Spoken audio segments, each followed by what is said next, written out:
Une grande foule a été achetée de la terre. C'est avec le sang de l'agneau que cela a été rendu possible. Tous ceux qui acceptent le sacrifice de Jésus.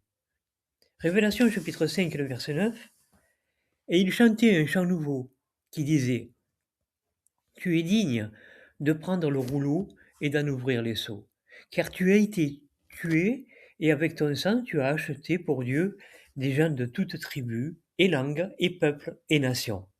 Et tu as fait d'eux un royaume et des prêtres pour notre Dieu, et ils doivent être rois et gouverner la terre.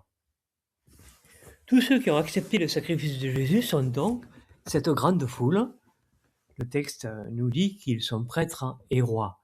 Comment pouvons-nous le comprendre étant donné que Jésus est lui-même roi?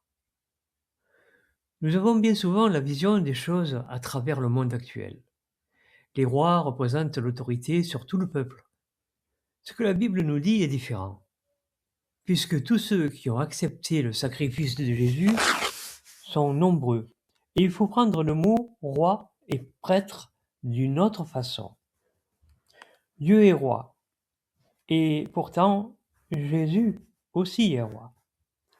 Si la grande foule est composée de rois, cela veut dire qu'ils ont une autorité.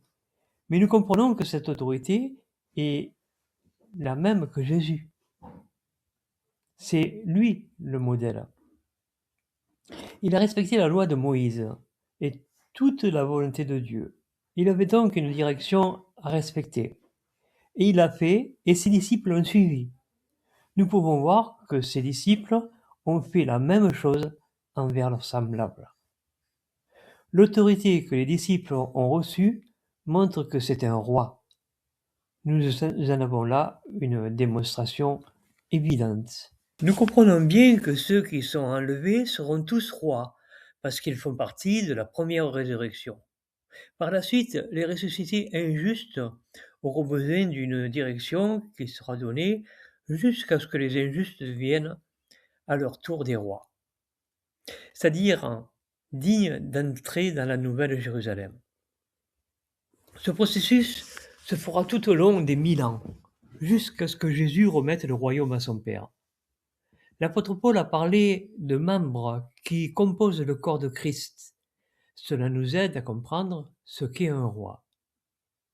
C'est avoir la pensée de Christ, être dans l'unité avec lui et son Père, faire qu'un, et puisque Jésus est roi, le peuple est comme un seul homme devant Dieu, un roi.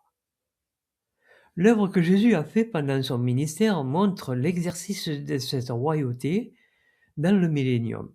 Les méchants ne seront détruits qu'à la fin des 1000 ans. Nous noterons que c'est quand tout aura été essayé pour les aider à accepter le royaume. Voilà le rôle d'un roi et d'un prêtre qui suit la même explication. En fait, le système existe déjà. C'est Jésus qui l'a établi. En Matthieu chapitre 28 et le verset 19, Jésus dit: Allez donc vers les gens de toutes les nations et faites des disciples parmi eux, les baptisant au nom du Père, du Fils et de l'Esprit Saint, leur enseignant à pratiquer tout ce que je vous ai commandé. C'est ce qui se fera aussi avec les ressuscités. La prédication du premier siècle est le prélude à ce qui va se passer, une suite logique pour les ressuscités. Et même la destruction de Jérusalem en 70 préfigure la destruction des méchants à la fin du millénium. Il faut faire attention à ceux qui ne s'appuient pas sur les Écritures pour expliquer, et nous pouvons facilement nous laisser tromper si nous ne prenons qu'un verset. Il est dit nulle part que les 144 000 sont rois. L'interprétation peut être frauduleuse si nous ne prenons pas garde. Colossiens chapitre 2, le verset 3, nous dit que tous les trésors de la sagesse et de la connaissance sont soigneusement cachés en lui. Il ne faut jamais oublier ces paroles. Ce sont des paroles clés pour comprendre la Bible. Un verset interprété de façon isolée ne peut pas apporter la vérité. Nous noterons aussi que la grande foule est celle qui entre dans la nouvelle Jérusalem. Le sang de Jésus est pour tous ceux qui ont été achetés. Personne n'est mis de côté.